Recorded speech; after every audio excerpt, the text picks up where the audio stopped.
Hello everyone, welcome to Raw SSC. आज है हमारी रैपिड मैथ्स 1.0 सीरीज़ की क्लास नंबर 59।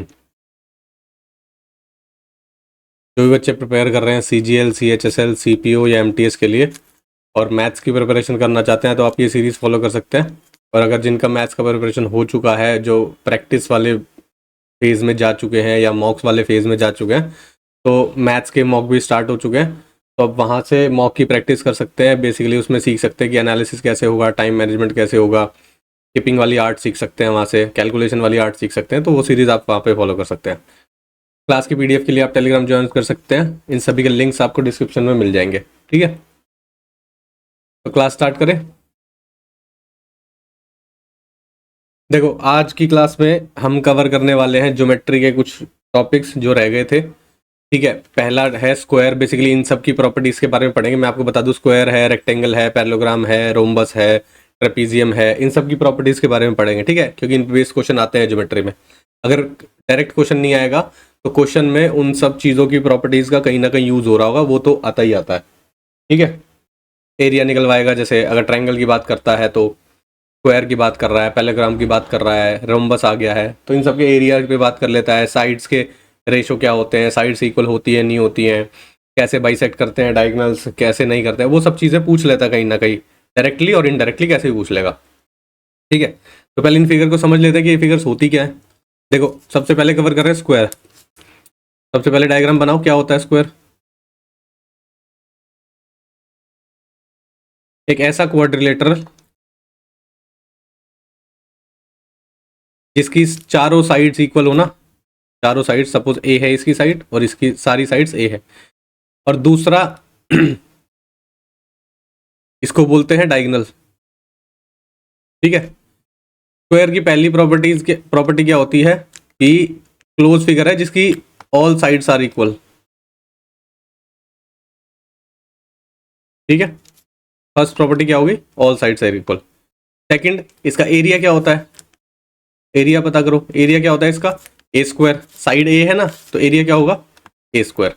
ठीक है, फिर इसके बारे में होता है पेरीमीटर, भी पूछ लेता है इसका मेंसुरेशन में। पेरीमीटर क्या होता है, पेरीमीटर बेसिकली क्या होता है, क्लोज सरफेस की चारों साइड्स का सम, उसको पेरीमीटर बोलते हैं। ठीक है, क्लोज फिगर जो होगी ना, उसकी चारों साइड के सम को हम पेरीमीटर बोलते हैं। तो इसकी चारों साइड का सम कितना हो जाएगा, 4a। तो पेरीमीटर कितना हो जाएगा, 4a। फोर्थ चीज क्या होती है, जो डायगोनल है ना, वो बेसिकली बाइसेक्ट करते हैं इस पूरे एंगल को। बेसिकली एंगल ए 90 डिग्री होगा।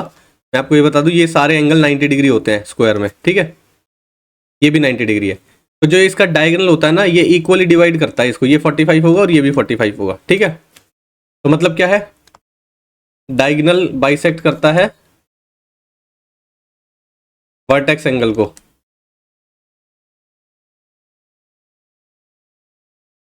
ठीक है, पांचवी क्या प्रॉपर्टी होगी, दूसरा है कि डायगोनल जो बाइसेक्ट करता है ना, वो आपस में भी बाइसेक्ट करते हैं। मतलब अगर ये पॉइंट O है तो AO is equal to OC होगा, OB is equal to OD होगा। यहाँ पे लिख देता हूं मैं, OA is equal to OC होगा और OB is equal to OD होगा। ठीक है, दूसरा, डायगोनल जो बाइसेक्ट कर रहे हैं ना,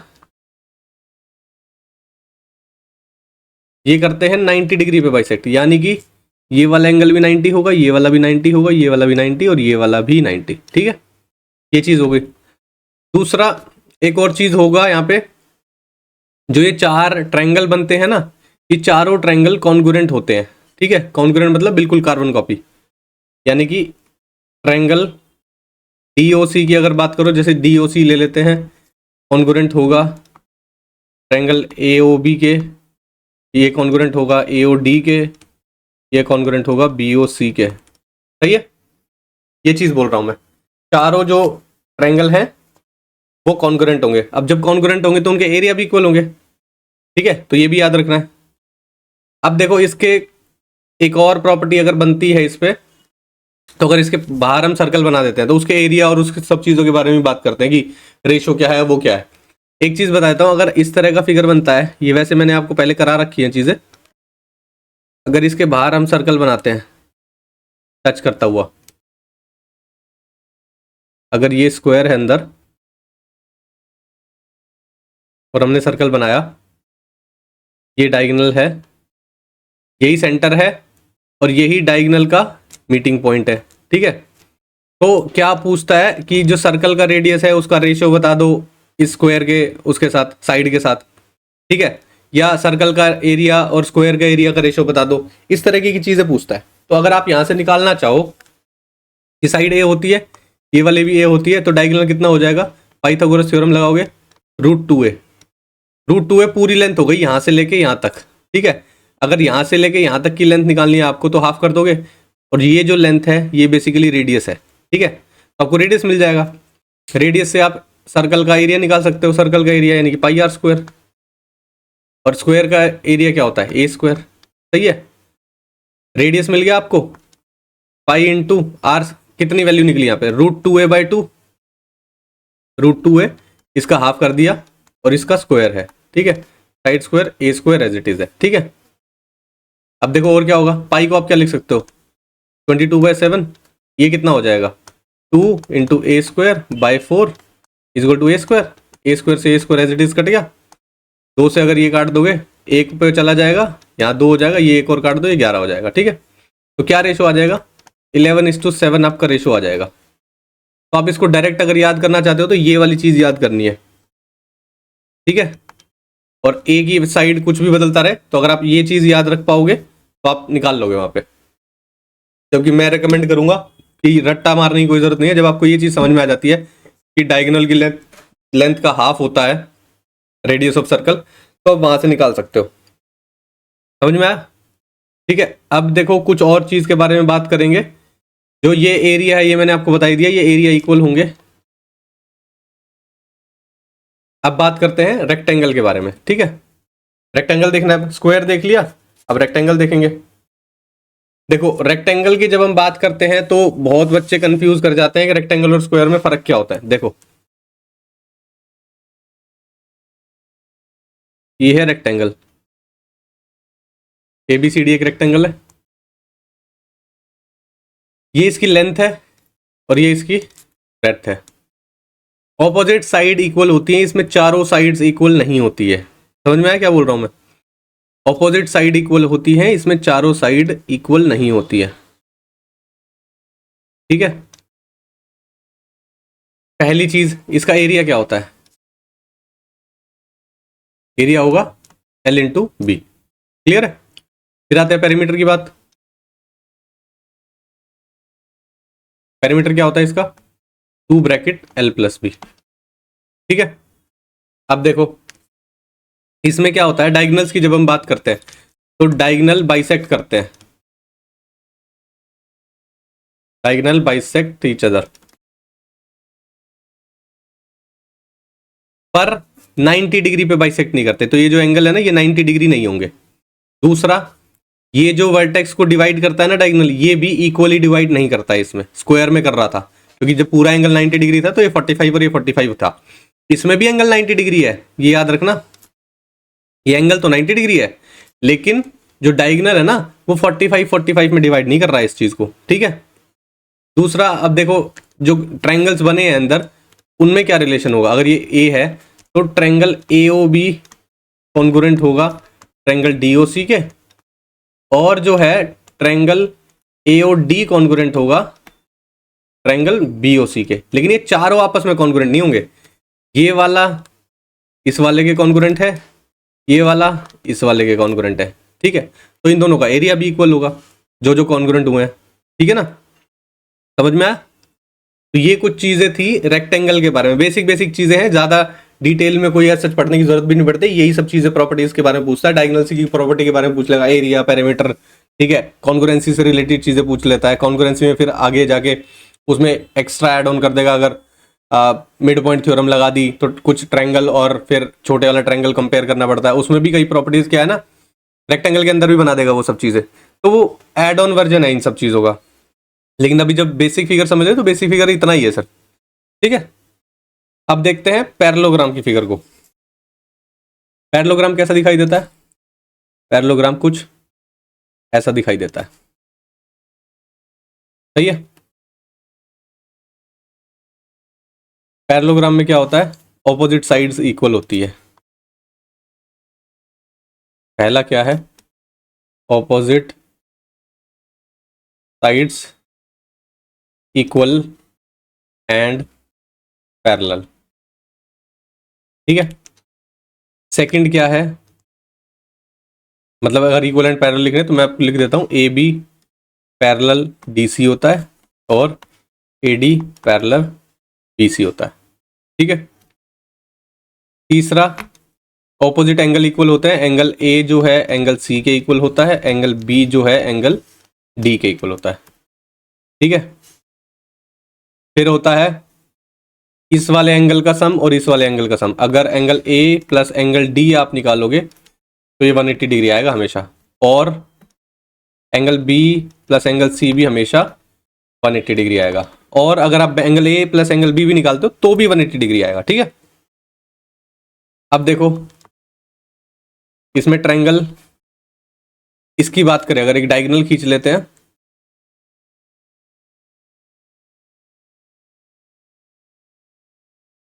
triangle C D B congruent किसके होगा, ए बी डी के, ट्रायंगल ए बी डी के कॉन्ग्रुएंट होगा, ठीक है। यानी कि ये दोनों ट्रायंगल आपस में कॉन्ग्रुएंट होते हैं, समझ में आया। लेकिन लिखने का तरीका आप ध्यान रखना, सी डी बी इस वाले एंगल की बात कर रहा हूं मैं, तो ए बी डी होगा, क्यों, क्योंकि पैरेलल लाइन है, ये ट्रांसवर्सल की तरह एक्ट करेगा, ये वाला एंगल इस वाले उसके इक्वल हो जाएगा, इस वाले एंगल के, ठीक है। इसलिए ए बी डी बोला है मैंने, इसलिए सी डी बी बोला है, ठीक है, समझ में आया। ये चीजें होती है। अब एरिया ऑफ पैरेललोग्राम भी पूछता है। एरिया ऑफ पैरेललोग्राम क्या होता है, बेस इनटू हाइट। बेस की जो लेंथ होगी और हाइट दी होती है वहां पे, तो base into height area of parallelogram निकल जाता है, ठीक है। अब देखो एक और प्रॉपर्टी होती है, इसमें पूछता है अगर पैरेललोग्राम बना देता है इस तरीके से और उसके अंदर एक ट्रायंगल बना देगा, ठीक है, इस तरह से बना देगा। अगर मान लो ये ए बी सी डी है, ये पी पॉइंट है, ठीक है, तो आपसे पूछता है कि जो पैरेललोग्राम है ना और इस ट्रायंगल में क्या रिलेशन है, तो आप इसको याद रखना, area of A P B कह रहा हूँ, sorry, area of A B C D जो होता है और area of P D C, इन दोनों में क्या रिलेशन होता है। अगर आप इसको ट्वाइस लिखना चाहते हो इसको ट्वाइस लिख लो, अगर हाफ यहाँ लिखना चाहते हो तो हाफ यहाँ लिख सकते हो। यानी कि area of P D C जो होता है ना वो हाफ होता है area of parallelogram A B C D के, समझ में आया। क्यों होता है, इस प्रॉपर्टी को बोला जाता है ट्रायंगल और parallelogram on same base and between same parallel lines.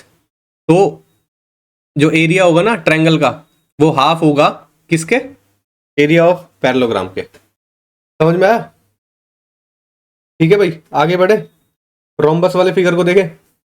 Rhombus देखते हैं अब, रोम्बस बनाओ अब।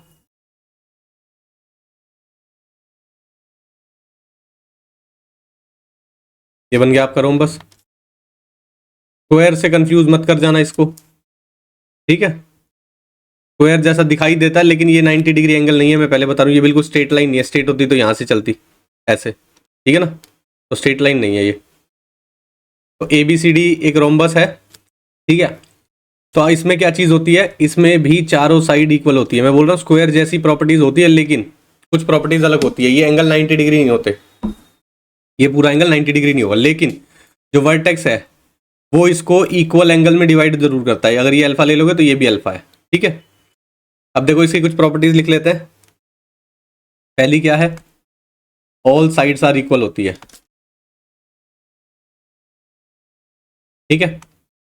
सेकंड क्या है, angle A is equal to angle C होगा और angle B is equal to angle D होगा, ठीक है।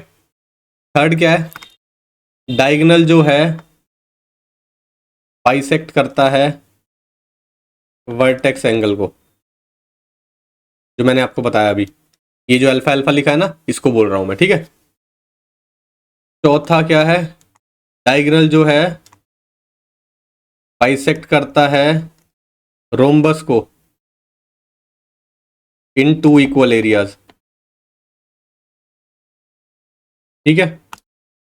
पांचवा, अगर आप इसमें बात करते हैं क्या, जब चारों ट्रायंगल जो बनते हैं इसमें वो कॉन्ग्रुएंट होते हैं या नहीं होते हैं। तो आप ये देखो, जो चारों ट्रायंगल बनेंगे, ये पहली बात तो ये 90 डिग्री पे बाइसेक्ट कर रहा होता है, ठीक है। मतलब जो डायगोनल करते हैं, काटते हैं एक दूसरे को, वो 90 डिग्री पे काटते हैं और बाइसेक्ट भी करते हैं। तो ये वाली साइड इसके इक्वल है और ये वाली साइड इसके इक्वल है, ठीक है। ये सब चीज़ें भी हो गई। दूसरा, जब चारों ट्रायंगल हैं तो ये कॉन्ग्रुएंट होंगे, ठीक है। ये वाला, ये वाला और ये वाला और ये वाला, ऑल 4 ट्रायंगल्स आर कॉन्ग्रुएंट, ठीक है। ये हो गया। अब देखो, इसका एरिया की बात करते हैं या पहले पेरीमीटर की बात कर लेते हैं। पेरीमीटर क्या होता है? सम ऑफ ऑल साइड्स, यानी कि 4a, ठीक है। अगर आप इसके एरिया की बात करोगे, half into D1 into D2। अब ये D1 D2 क्या है? D1 D2 है डायगोनल्स, ठीक है। D1 is equal to AC है, यानी कि डायगोनल की बात कर रहा हूं मैं, और D2 is equal to, D2 क्या है? BD, ये डायगोनल है, ठीक है। दोनों डायगोनल की बात करें। ये हो गई रोम्बस की प्रॉपर्टीज। एक फिगर बचा है ट्रेपीजियम। ज्यादा प्रॉपर्टीज उसमें है भी नहीं, ज्यादा क्वेश्चन भी उससे पूछे नहीं जाते हैं, छोटा सा है, उसको भी देख लेते हैं कैसे बनता है ट्रेपीजियम। इस तरीके से बनता है, ABCD। इसमें पहली चीज सबसे इंपॉर्टेंट क्या होती है? AB पैरेलल DC, यानी कि 1 pair of side is parallel, ठीक है। ये जो पैरेलल, ये लाइन जो है यहां से यहां तक AB DC के पैरेलल है, ठीक है। उसके अलावा ये जो दोनों साइड्स हैं ये इक्वल हो भी सकती है, नहीं भी हो सकती है, डिपेंडिंग ऑन द क्वेश्चन कि क्या फिगर बनाया हुआ है क्वेश्चन बनाने वाले ने, क्या इनकी लेंथ रखी गई है। लेकिन एक पेयर तो पैरेलल होगा ही होगा, ये याद रखना, ठीक है। अब देखो, इसमें एरिया की भी बात आती है, कैसे डिवाइड करता है ये। तो ट्रायंगल AOB कॉन्ग्रुएंट होता है ट्रायंगल DOC के, ठीक है। दूसरा, इसमें एरिया की बात आती है, अगर आप इसको अगर मान लेते हो P1 P2, यहाँ पे मानते हो Q1 और Q2, तो क्या होता है इस वाले में, क्या रिलेशन होता है?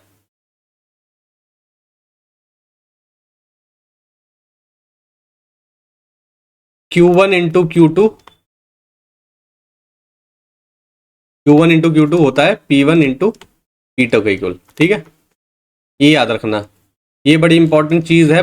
बहुत कम बच्चे याद रखते हैं, लेकिन कई बार क्वेश्चन आ जाता है इससे, और फिर इनका रिलेशन आपस में पता नहीं होता। ये जो 4 ट्रायंगल बनते हैं ना, इनका आपस में रिलेशन पता नहीं होता, तो आपको 3 दे देगा एरिया, चौथे का एरिया पूछ लेगा, वहीं पे गड़बड़ हो जाती है, ठीक है।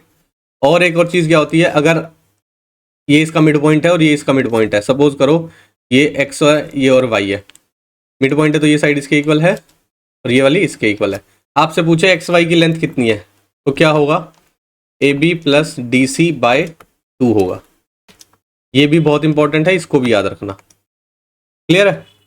बस अभी ट्रेपीजियम में इतनी ही चीजें याद रखने की जरूरत है। एक और हो जाएगा, एरिया रह गया है, एरिया और लिख लो, half into sum of parallel sides into altitude. Altitude मतलब हाइट, परपेंडिकुलर हाइट की बात कर रहा हूं मैं, ठीक है। तो ये इसका एरिया होता है, ठीक है। कवर हो गए सारे। ऑलमोस्ट आपको आइडिया लग गया होगा कि ये फिगर कैसी होती है, कैसी दिखाई देती है, ठीक है ना। इन्हीं पे बेस्ड कुछ क्वेश्चन भी कर लेते हैं अभी। स्क्वायर हो गया, रेक्टेंगल हो गया, पैरेललोग्राम हो गया, रोम्बस हो गया, ट्रेपेजियम हो गया, इन पे बेस्ड कुछ क्वेश्चन भी करते हैं। अब देखो क्वेश्चन नंबर 1 लिखा हुआ है, बोल रहा है in the given figure BCDE is a square. BCDE ये स्क्वायर है। ABC एक इक्विलेटरल ट्रायंगल है, ABC एक इक्विलेटरल ट्रायंगल है। आपसे पूछा एंगल ADC क्या होगा, AD और C, ये वाला एंगल पूछा है। देखो, अगर ये स्क्वायर है तो हमें पता है इसकी साइड A है, तो ये भी A होगी, ये भी A होगी और ये भी A होगी। अगर ये ऊपर वाला इक्विलेटरल ट्रायंगल है तो ये तीनों साइड बराबर होनी चाहिए, तो ये भी A होगी और ये भी A होगी। और ये इक्विलेटरल ट्रायंगल है अगर, तो ये एंगल 60 डिग्री होगा, ये भी 60 डिग्री होगा और ऊपर वाला भी 60 डिग्री होगा पूरा। सही है। ये स्क्वायर है तो ये 90 डिग्री होगा, ये भी 90 होगा, ये भी 90 होगा और ये वाला पूरा भी 90 होगा। ठीक है, अगर ये 90 है, ठीक है। अब देखो हमें ये चीजें कैसे पता चली, अगर आपको स्क्वायर की प्रॉपर्टी नहीं पता होती तो आप कैसे बोलते कि ये 90 डिग्री है, ये साइड्स ए है, बराबर है, नहीं बोल पाते ना। तो ये वही प्रॉपर्टीज यूज हो रही है, लेकिन क्वेश्चन आपको अलग तरीके का दिखाई देगा कि आपके तो एंगल की वैल्यू निकलवा रहा है। एंगल की वैल्यू किसी की प्रॉपर्टी की हेल्प से ही तो निकलवा रहा होगा, तो प्रॉपर्टीज याद नहीं होगी तो कैसे निकालोगे। अब देखो ट्रायंगल ए सी डी में देखो चीजें, ठीक है, ये ए है और ये है। देखो अगर मैं इसको यहाँ पे बना लूँ समझाने के लिए, अगर ये सी है और ये ए है और ये डी है, ए सी के सामने मैंने क्या लिखा हुआ, ये ए लिखा हुआ है तो ये साइड ए है। सी डी के सामने ये क्या लिखा हुआ, ये भी ए है। ए डी का पता नहीं है आपको, ठीक है, तो ए डी कुछ नहीं पता। और देखो अब एंगल सी पे पूरा कितना हो गया है, 9 और 6 15, ये एंगल सी कितना है 150 डिग्री, 150 लिख लेते हैं। ये चीजें हमारे पास गिवन है। आपसे पूछा है ए डी सी निकालना है, ए डी सी ये वाला एंगल निकालना है आपको, ठीक है। अब देखो जब ऑपोजिट साइड्स इक्वल है तो ऑपोजिट एंगल भी इक्वल होंगे, ये वाला एंगल इसके इक्वल होगा, ठीक है जी। इन तीनों का सम कितना होता है 180 डिग्री। ट्रायंगल में सारे एंगल्स का सम 180 होता है, तीनों का 180 होता है। तो ये दोनों कितने बचे, 30 डिग्री बचेंगे भाई, 150 तो यहाँ चला गया, तो इन दोनों का सम कितना बचेगा 30 डिग्री। अब आपको पता है ये वाला एंगल इसके इक्वल है, तो 30 को इक्वल में डिवाइड कर दोगे तो कितना हो जाएगा, ये भी 15 डिग्री हो जाएगा और ये भी 15 डिग्री हो जाएगा। आपसे पूछा था एडीसी कितना है, आपका आ गया 15 डिग्री, जो कि ऑप्शन डी। समझ में आया भाई। प्रॉपर्टीज आराम से समझाइए, मैंने प्रॉपर्टीज के हेल्प से ये क्वेश्चन हो रहा है, ठीक है, तो वो चीज ध्यान में रखना, ठीक है। आप ये मत देखना कि सिर्फ आपको तो एंगल निकालना है इसमें, नहीं, प्रॉपर्टीज पे ध्यान दो। नेक्स्ट देखें, देखो क्वेश्चन है, बोल रहा है if the length of certain rectangle is decrease by 4 centimetre and breadth is increase by 2 centimetre. Suppose करो लेंथ एल थी और ब्रेथ कितनी थी बी। बोल रहा है लेंथ इंक्रीज हो गई है, लेंथ डिक्रीज हो गई है 4 सेंटीमीटर से, तो कितनी हो जाएगी length L minus 4। Breadth increase हो गई है 2 सेंटीमीटर से, तो बी प्लस 2, सही है। बोल रहा है आगे it would result in a square of the same area. अब क्या बन गया है, ये स्क्वायर बन गया है सेम एरिया का, यानी कि इसका एरिया जो रेक्टेंगल था उसका एरिया और स्क्वायर का एरिया बराबर है, तो यानी कि बराबर है तो बराबर कर दो, एक इक्वेशन निकल के आएगी। रेक्टेंगल का एरिया कितना होता है एल इंटू बी, ये स्क्वायर बन चुका है तो इसका एरिया कितना होगा एल माइनस 4 बी प्लस 2। ए स्क्वायर होता ना भाई, ये भी साइड है ये भी साइड है, दोनों बराबर ही है, तो ए स्क्वायर को ऐसे भी लिख सकते हो, उसको मल्टीप्लाई कर लो, L B is equal to, इधर मल्टीप्लाई होगा ये एल बी बन जाएगा प्लस 2l बन जाएगा माइनस 4b बन जाएगा माइनस 8 बन जाएगा। एल बी से एल बी कट गया, यहाँ पे एक इक्वेशन बन गई 2l minus 4b is equal to 8, ठीक है। अब देखो जब ये बोल रहा है कि ये स्क्वायर बन गया तो ये दोनों साइड्स बराबर होनी चाहिए, ये भी ए होना चाहिए ये भी ए होना चाहिए, तो ये दोनों आपस में बराबर है तो इनको बराबर रख दो, यहाँ पे एक इक्वेशन बन जाएगी b plus 2, L minus B की वैल्यू कितनी आ गई, ये 4 जाके उधर हो जाएगा प्लस, यानी कि 6 हो गया। दो इक्वेशन है, इनको सॉल्व कर लो। अगर आप इसको में से 2 कॉमन लेके उधर भेज देते हो तो क्या बचेगा यहाँ पे l minus 2b is equal to 4, ये है, यहाँ पे इक्वेशन रख के सॉल्व कर लो। l माइनस 2b की वैल्यू क्या है 4, माइनस कर दो, माइनस प्लस माइनस, ये l से l कट गया, कितना बचेगा यहाँ पे b बचेगा, यहाँ पे कितना बचेगा 2, तो b की वैल्यू जब 2 है तो इस वाली इक्वेशन में सॉल्व पुट कर दो, l की वैल्यू कितनी आ जाएगी, यहाँ पे 2 रखोगे 2 उधर जाके प्लस हो जाएगा, l की वैल्यू 8 आ गई, दोनों वैल्यू आ गई। आपसे पूछा perimeter of the original rectangle, perimeter कितना होता है 2 bracket l plus B, 2 bracket l plus B का मतलब क्या है 8 प्लस 2 10, यानी कि 20, 20 आपका आंसर आ जाएगा। कहाँ पे दिया हुआ है, ऑप्शन नंबर सी में दिया हुआ है। समझ में आया। देखो इसमें एरिया भी लगा ले, रेक्टेंगल का, स्क्वायर का एरिया, रेक्टेंगल का पेरीमीटर, स्क्वायर की साइड इक्वल रखी है हमने, तो ये सारी क्या है प्रॉपर्टीज ही तो है ना, उसी के बेस पे आपने किया है। क्लियर है। नेक्स्ट देखें, बोल रहा है a wire is in the form of square which is side 11 centimetre, ठीक है, एक वायर है स्क्वायर की फॉर्म में, साइड कितनी 11, ये भी 11 है ये भी 11 है ये भी 11 है और ये भी 11 है। Paint into form of circle, circle बना दिया गया इसका। What is the radius of the circle, देखो जब इसका सर्कल बनाया गया तो इसका जो पेरीमीटर है ना और इसका जो पेरीमीटर है बेसिकली जिसको हम सरकमफ्रेंस बोलते हैं वो इक्वल होगा। इसका पेरीमीटर कितना है 4 इंटू ए क्या है 11, इसका पेरीमीटर क्या है 2 पाई आर, 2 से 2 कैंसिल हो गया, यहाँ पे 22 बचा, पाई की वैल्यू क्या रख सकते हो 22/7, आर की वैल्यू निकल के आ जाएगी आपकी, 22 से 22 कैंसिल हो गया, आर की वैल्यू कितनी आ गई 7, ये 7 इधर चला गया तो 7 वैल्यू बची। आपसे क्या पूछा था, रेडियस पूछा था, जो कि आपका आ गया है 7 सेंटीमीटर। क्लियर है। नेक्स्ट देखते हैं। बोल रहा है diagonal of a square is 8√2। Square है, ये होता है 8√2 बोला हुआ है क्वेश्चन में। वैसे अगर स्टैंडर्ड फॉर्मूले के हिसाब से डायगोनल ऑफ स्क्वायर क्या होता है, √2 है, जिसकी वैल्यू आपको दी हुई है 8√2। √2 से √2 कैंसिल हो गया, साइड क्या आ गई, 8 आ गई। सही है, ये 8 होगा, ये 8 होगा, ये 8 होगा और ये भी 8 होगा। Find the diagonal of the another square whose area is triple that of the first square. जिसका एरिया है ना ट्रिपल है इसके एरिया के, तो पहले तो इसका एरिया निकालना पड़ेगा। इसका एरिया कितना होता है, ए स्क्वायर 8 इंटू 8 कितना हो गया 64। इसका ट्रिपल है, ठीक है। ट्रिपल का मतलब क्या है, जो नया स्क्वायर है ना, न्यू स्क्वायर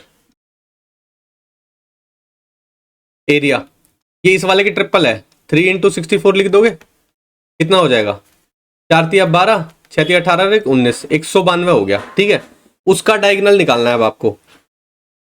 पहले तो ये एरिया आया है, ठीक है। एरिया जब आ गया आपका, तो इसका पहले क्या निकालोगे, साइड निकालोगे।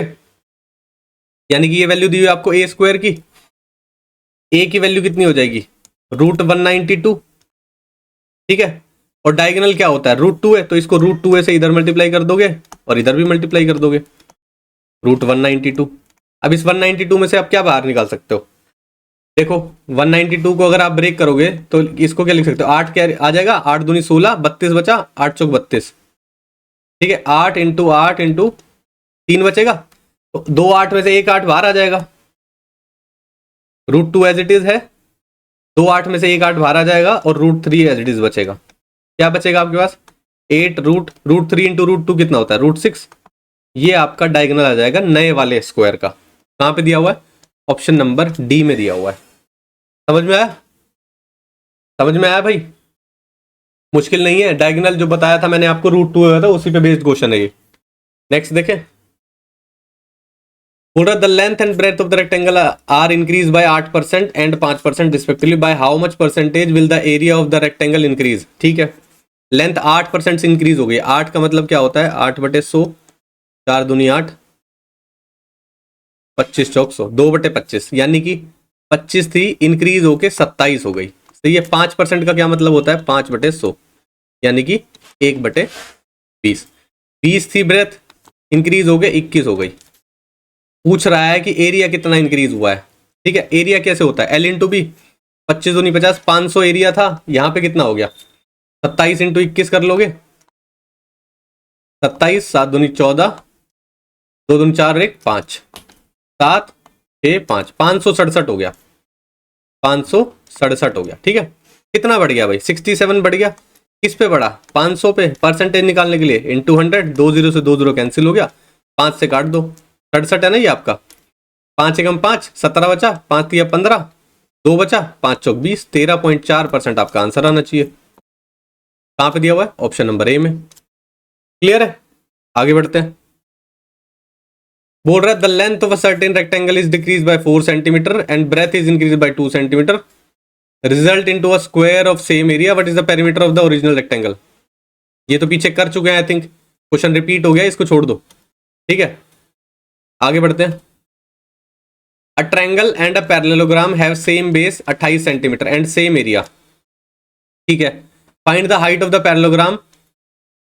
If the height of the parallelogram is 12 centimetre, then find the length of the altitude of the rectangle. Rectangle कह रहा हूं, सॉरी, ट्रायंगल। ये बोल रहा है एक ट्रायंगल है, एक पैरेललोग्राम है, सेम बेस है 28 सेंटीमीटर का। ठीक है, और सेम एरिया है उनका। मैंने आपको बताया अगर पैरेललोग्राम है और उन दोनों का सेम बेस है और बिटवीन सेम पैरेलल लाइंस है, तो इसका एरिया हाफ होता है इस वाले एरिया के, यानी कि पैरेललोग्राम के एरिया के। ठीक है, वैसे अगर आप पता लगाओगे तो एरिया ऑफ पैरेललोग्राम क्या होता है भाई, एरिया ऑफ पैरेललोग्राम होता है base into height. Area of parallelogram क्या होता है, बेस इनटू हाइट, जो कि आपको इक्वल दिया हुआ है एरिया ऑफ ट्रायंगल के। ठीक है, एरिया ऑफ ट्रायंगल क्या होता है, half into base into altitude. Base into height, base कितना है इसका 28, हाइट कितनी बोल रहा है 12। यहाँ पे बेस कितना है, सेम बेस पे 28, ऑल्टीट्यूड आपको निकालना है। 28 से 28 कैंसिल हो गया, 12 दूनी 24 हो जाएगा, 24 आपका आंसर आएगा, ऑल्टीट्यूड जो पूछा है। सही है।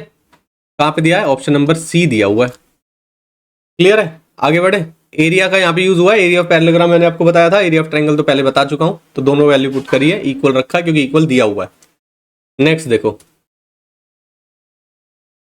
The side mn of a parallelogram MNOP is produce to Q such that mn is equal to NQ। एक पैरेललोग्राम है MNOP, mn is produced, mn को प्रोड्यूस किया गया ऐसे टू Q तक क्या, such that mn is equal to NQ, mn is equal to NQ, ये वाली साइड इसके बराबर हो गई। PQ इंटरसेक्ट ON, PQ है तो मिला दो PQ को, इंटरसेक्ट ON एट R, ये R है। The point R divides ON in the ratio, किस रेशो में डिवाइड करेगा आपसे ये पूछ रहा है। पॉइंट जो R है वो ON को किस रेशो में डिवाइड करेगा, ON जो साइड है ना वो किस रेशो में डिवाइड होगी, ये आपसे पूछ रहा है। ठीक है, अब देखो अगर मैं बात करूं, ये देखो इसमें मैंने आपको बताया था mid point theorem,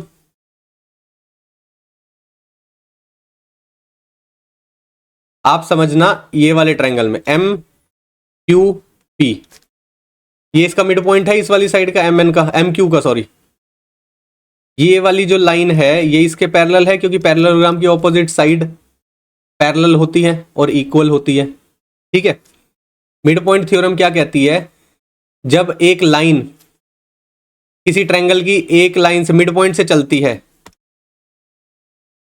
mid point से चलती है और वो तीसरी साइड के पैरेलल होती है, तो वो दूसरी साइड को बाइसेक्ट करती हुई जाती है, यानी कि ये वाली साइड और ये वाली साइड इक्वल होंगी, यानी कि RQ is equal to RP। ये थ्योरम के अकॉर्डिंग होता है, मैंने आपको मिड पॉइंट थ्योरम में समझाया हुआ है ये पहले। ठीक है, ये हो गया। दूसरा आपको क्या पता चलता है, ये NR है ना वो MP के हाफ होता है।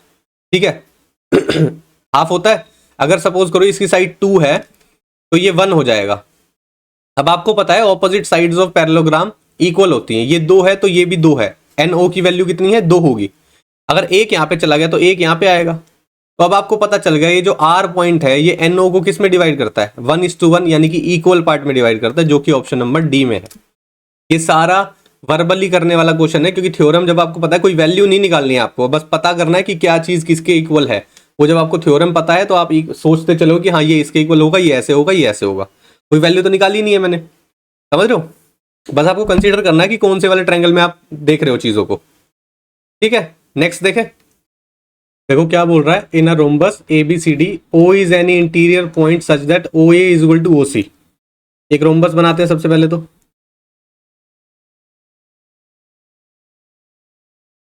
ABCD एक रोम्बस है। क्या बोल रहा है आगे, O एक ऐसा पॉइंट है जिससे कि OA is equal to OC है। देखो अगर हम इसको मिलाते हैं, डायगोनल है बेसिकली ये, इस पे कोई भी अगर पॉइंट लोगे ना आप, तो वो जो B से है और मतलब A से है और C से है वो इक्वी डिस्टेंस ही होगा। समझ रहे हो? क्योंकि जब डायगोनल देखो कट करते हैं ना तो भी वो इक्वल कट करते हैं, बाइसेक्ट करते हैं एक दूसरे को। तो अगर आप कोई भी पॉइंट यहां पे ले लो इस लाइन पे, तो आपको हमेशा OA is equal to OC मिलेगा ही मिलेगा। ठीक है, यहां पे लोगे तो भी OA is equal to OC मिलेगा। क्यों? क्योंकि ये डायगोनल जब आप बनाते हो तो भी बाइसेक्ट करता है, तो वो इधर भी जाओगे तो भी बाइसेक्ट ही करेगा, वो इक्वी डिस्टेंस ही रहेगा। अब आपसे पूछा है 5/9 5/9 ऑफ एंगल DOB। ठीक है, ये आपसे पूछा गया है। अब देखो DOB तो एक स्ट्रेट लाइन में आ रहे हैं, स्ट्रेट लाइन में आ रहे हैं तो मतलब क्या है, ये एंगल कितना है, 180 डिग्री होगा स्ट्रेट लाइन। तो आप 5/9 ऑफ DOB को क्या लिख सकते हो, 180 डिग्री। 9 से काटोगे तो 20 पे चला जाएगा, तो कितना आ जाएगा 5/9 ऑफ DOB, 100 डिग्री आ जाएगा। कहाँ लिखा हुआ है, ऑप्शन सी में लिखा हुआ है। सही है, नेक्स्ट देखें। बोल रहा है in a rhombus PQRS, PQRS एक रोम्बस है, O is any point such that OP is equal to OR। Same चीज बोल रहा है, OP is equal to O R बोल रहा है, ये वाली साइड इसके इक्वल है क्योंकि ये इसी लाइन पे लाई करेगी। अभी पीछे मैंने बताया आपको एसओ क्यू का एंगल पूछ रहा है कितना होगा, एसओ क्यू एक ही लाइन में है तो ऑब्वियस सी बात है 180 डिग्री होगा, पीछे बताया अभी। ऑप्शन बी सही हो जाएगा। इसमें 5/9 लगाया नहीं है तो इसमें सीधा पूछा कि एसओ क्यू की वैल्यू बता दो, निकल गया एसओ क्यू की वैल्यू। आगे बढ़े, बोल रहा है in right angle triangle P Q R, right angle triangle है एक P Q R, P Q R, Q है 90 degree. A and B are the mid points of P Q and P R, P Q का mid point A है और P R का mid point B है। P Q की length है 16, ये है 16 यहां से यहां तक। क्यू आर की लेंथ है 30, ये है 30 यहां से यहां तक। पी आर की लेंथ है 34, यहां से यहां तक 34 है। What is the perimeter of the trapezium A B R Q, A B R Q, perimeter निकालना है ए बी आर क्यू का। अब चारों साइड तो पता होनी चाहिए तभी आप निकाल पाओगे। देखो जब ये मिड पॉइंट है तो ये कितना हो गया, ये 8 हो गया, पूरी 16 थी तो ये 8, ये 34 है तो ये कितना हो गया 17 हो गया, ये वाली बच गई। जब दोनों साइड्स के मिड पॉइंट को मिलाते हो मिड पॉइंट थ्योरम के अकॉर्डिंग ये वाली साइड इसके पैरेलल भी बनती है और ये वाली साइड इसके हाफ भी होती है, तो ये 30 है तो ये 15 हो जाएगी। अगर आपको पेरीमीटर निकालना है आप सबका सम कर दो, 15 + 8 + 17 + 30, सही है। कितना हो जाएगा 30, 40, 50, 55, 8 और 7 15, 60 हो गया और 10 70 हो गया। कितना आ गया पेरीमीटर 70। ऑप्शन डी आपका सही आंसर हो गया। क्लियर है, आगे बढ़े भाई। ये था लास्ट क्वेश्चन आज की क्लास का, ठीक है। देखो कुछ फिगर्स देखे हैं, उनकी प्रॉपर्टीज देखे हैं, उन पे बेस्ड क्वेश्चन देखे हैं। अगर आपको लग रहा है कि बेसिक लेवल के क्वेश्चन है तो बिल्कुल सही है कि अगर आपको स्टार्टिंग कर रहे हो किस फिगर्स को समझने की, उनकी प्रॉपर्टीज को समझने की, तो पहले आपको बेसिक लेवल क्वेश्चन से ही स्टार्ट करना पड़ेगा, ठीक है। हाई लेवल क्वेश्चन पे जाने का कोई फायदा नहीं होता क्योंकि उसको आप रट्टा लगाने के जोन में चले जाते हो फिर कि हाँ ये वाला क्वेश्चन ऐसे होता है, ये वाला क्वेश्चन ऐसे होता है, जबकि आपको क्या करना है प्रॉपर्टीज अप्लाई करना सीखना है, ठीक है। तो अगर किसी को कोई डाउट हो क्वेश्चंस में तो आप कमेंट सेक्शन में पूछ सकते हैं। क्लास की पीडीएफ मैंने आपको बताया था टेलीग्राम पे मिल जाएगी, तो आप टेलीग्राम जरूर ज्वाइन कर लेना, ठीक है। तो आज की क्लास के लिए इतना ही रखते हैं, मिलते हैं नेक्स्ट क्लास में। Thank you.